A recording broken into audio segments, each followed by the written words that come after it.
Sean fans, wow.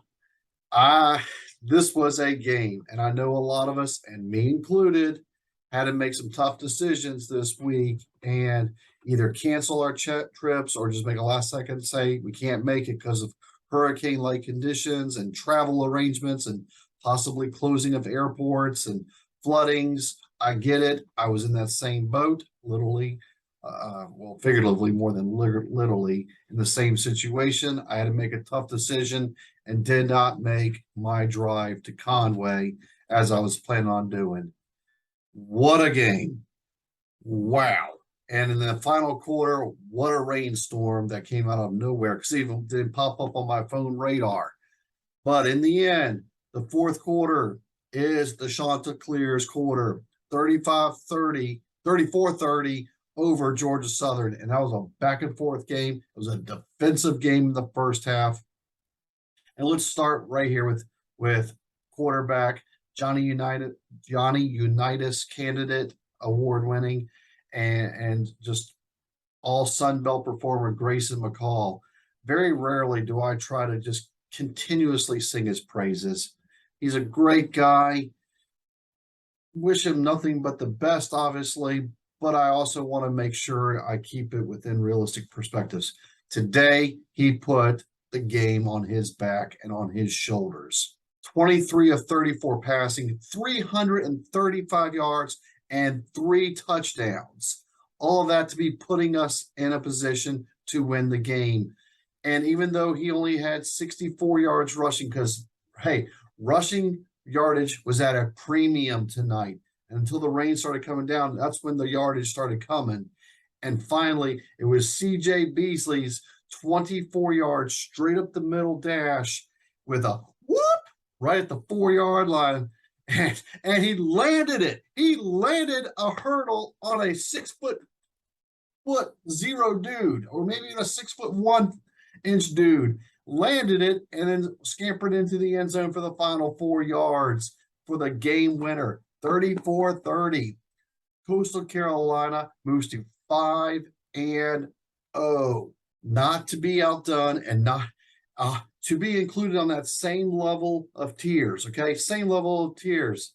JT Killen had his game of the season, 9 tackles, had an interception, also had that third down when it was 3rd and 17 SWAT, but then also had the sack. So lots of contributions, especially at the end and throughout. He was balling all game long. Let's make sure JT gets some serious props as well.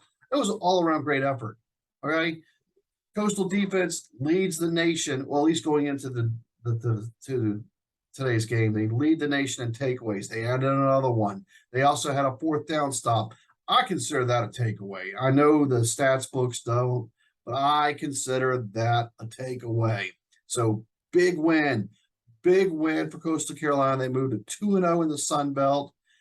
Home win over Georgia Southern. What is it about Georgia Southern? They always play them in the rain.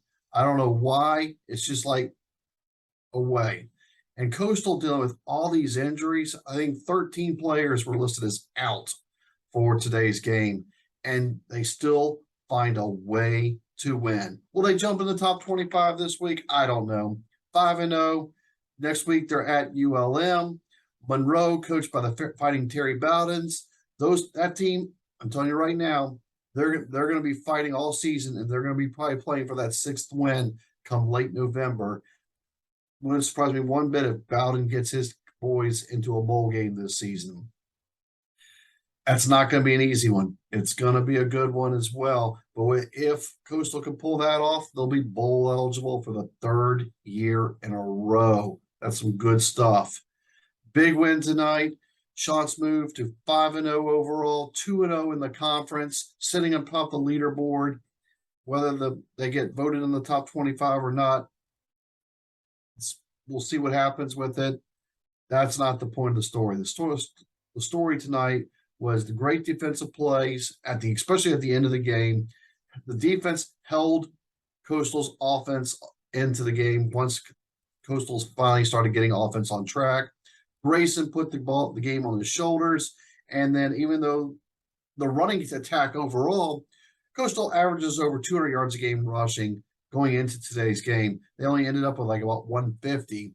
64 of that was by their four-string running back, CJ Beasley, but 24 of that came on his final touch of the game, which was that straight up dart with just seconds remaining, and where he hurdled the 6 foot nothing defender, landed it, and scored the game-winning goal. What are your thoughts, Coastal fans, of the game?